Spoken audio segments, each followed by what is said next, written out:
Hello, and welcome to the Broker's View into the System.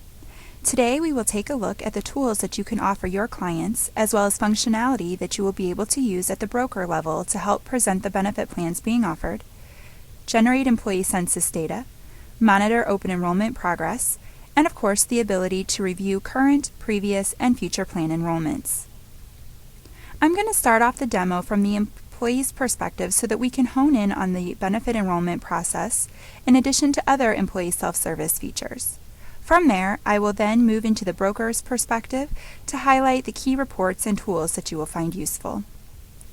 Josh is a new employee here within our client account, and today is his first day on the job. In addition to the available pre-hire functionality related to recruitment and applicant tracking, and the completion of his I-9 and withholding forms as part of the onboarding process as a new hire, Josh is entitled to review and select his benefits based on the settings within the benefit profile that has been assigned to his account. So within his employee dashboard view, we can see the assigned checklist items that are populating his to-dos and see the onboarding tasks that he must complete. And then below that, this is where we can view our quick links area.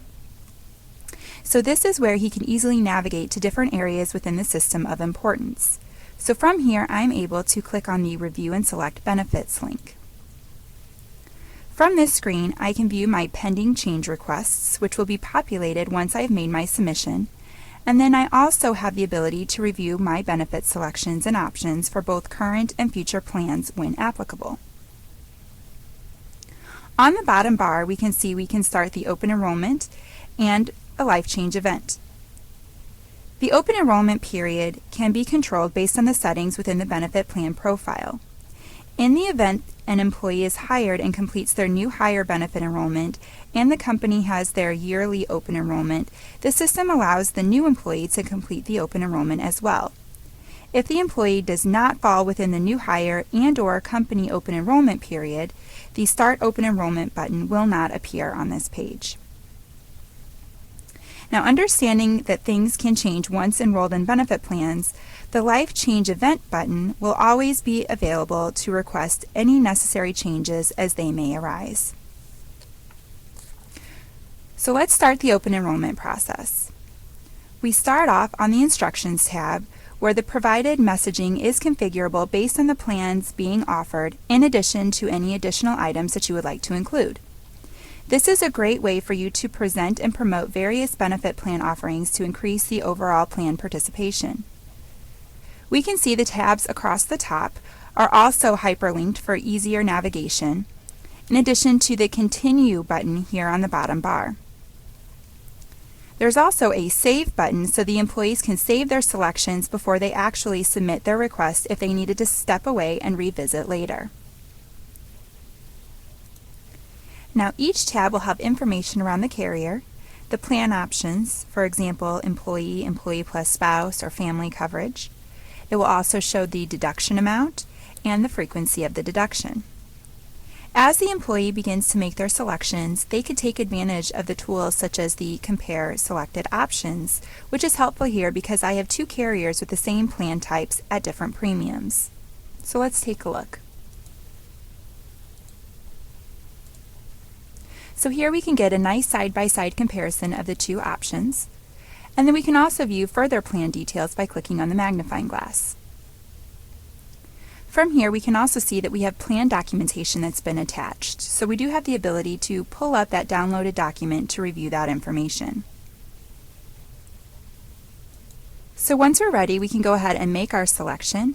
And so in this case, I'm going to go ahead and select Employee plus Spouse. And by doing this, we can go ahead and select the appropriate box next to that plan. Next is the dental insurance option.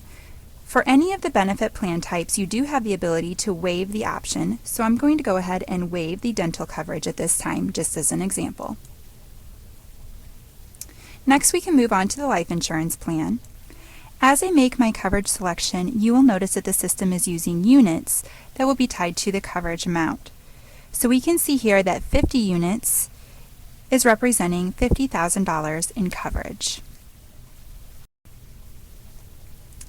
So below the coverage amount, there's a message that indicates 100 units or less are guaranteed, but it's possible to request more if an evidence of insurability form is provided. So let's say that Josh wants $150,000 worth of coverage, or 150 units.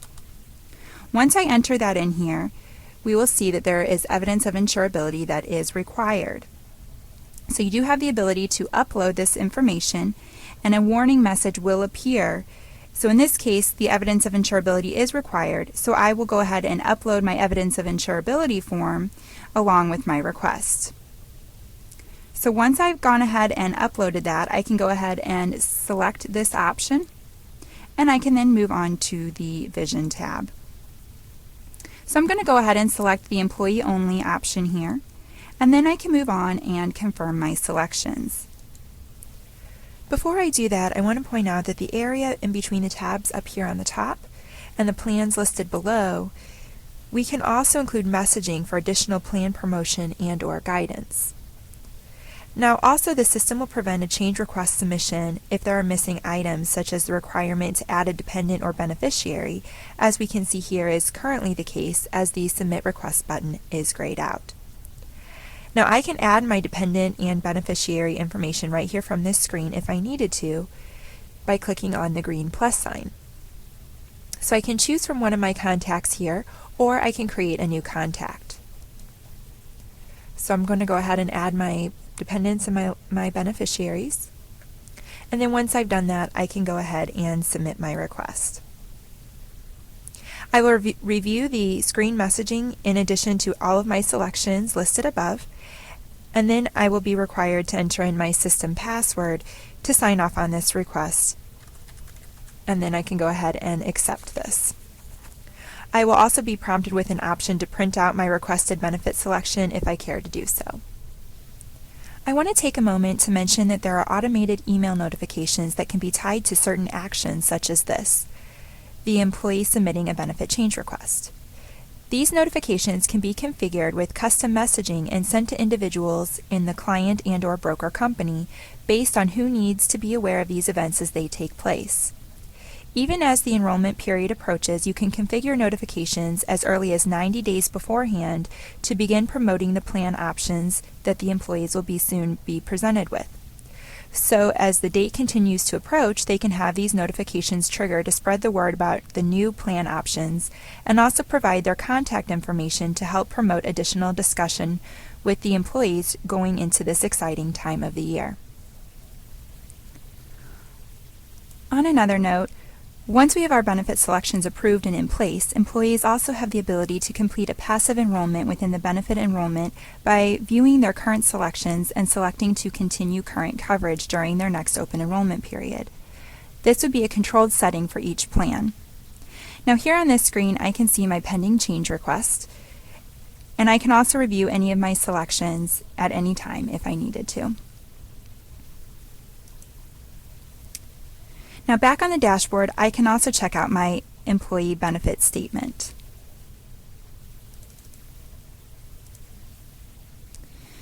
This is year-to-date information that I can look back to previous years given the data that's in the system. And then once my benefit plan request is approved, I can also expect to start seeing any applicable deductions listed here on this statement moving forward. So now that we've seen the employee's perspective around benefit enrollment, let's log out and log in as the broker's perspective to review useful reports and features important to the brokers.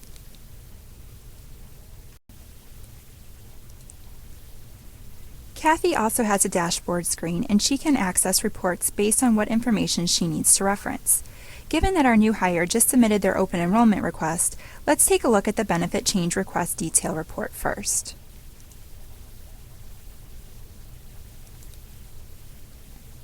The Benefit Change Request Detail Report will display any employees that have been added benefits within the date range selected in the report, with the detail on before and after the request.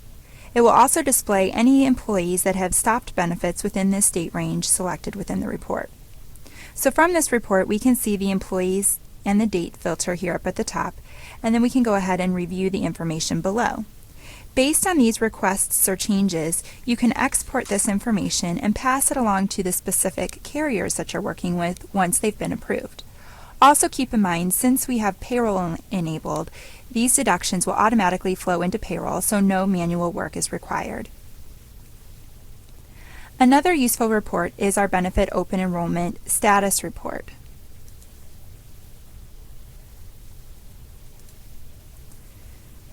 So this is a great report to review where the employees are within the process.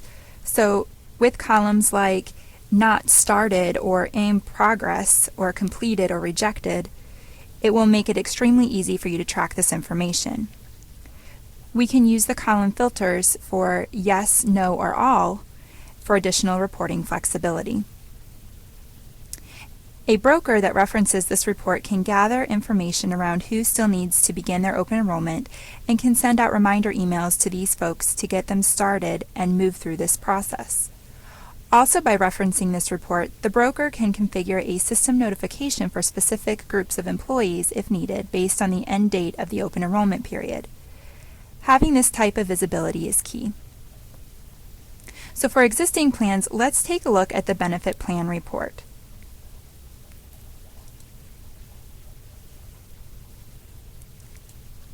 Now I have this grouped by employee again, and then we can see a nice breakdown of the benefit type or the coverage name, and you can also include the deduction effective to and from dates. And then you also have the ability to add additional columns like we can see here, and depending on what you want to show in this report, we have our report functions set where you can select and remove columns. So this is going to show you all of the columns that are currently being displayed within your report, and these are all of the columns that you can report off of. So you can simply go ahead and bring in those columns by clicking on the green arrow and then selecting those columns to be reviewed in your report. Now you can also create multiple views of any report by using our Save feature. So this is going to be great for brokers who are looking to have an updated look at who's enrolled in the various plans, or a set time frame to reference this report to be aware of additions or removals from the benefit plans across the company.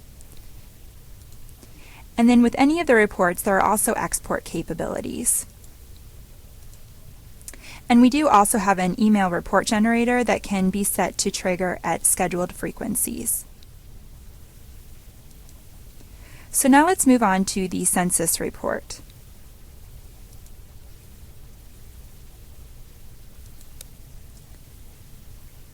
With great reporting flexibility, you can create and save multiple census report views that are needed by the broker. So here we have a report grouped by employee that you can see a mixture of demographic, salary, and location information, including effective dates and of course the selected plan types for each plan being offered. Again, with any of the reports, the ability to add or remove columns and saving this report makes it extremely easy to manage multiple views. So now let's go ahead and move on to the ACA.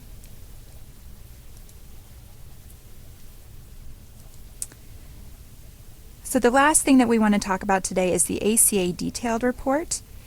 And the ACA will help your clients remain compliant with the Affordable Care Act, or ACA, through the first solution designed to provide proactive management of your client's ACA compliance strategy across their entire workforce, and really bringing ACA compliance full circle.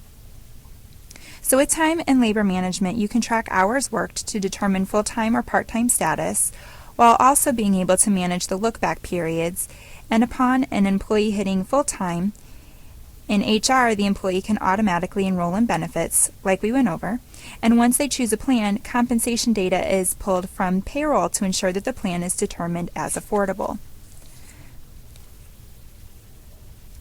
So that concludes the demonstration. To quickly recap, on the employee level through notifications and plan descriptions, you as the broker can promote additional revenue opportunities using plan promotion, and also the ability to control the messaging that is delivered to the client. At the broker level, the ability to have access to reports and data within the system or sent to yourself and others in your group externally is a great way to be kept in the loop with what is happening within your clients' companies.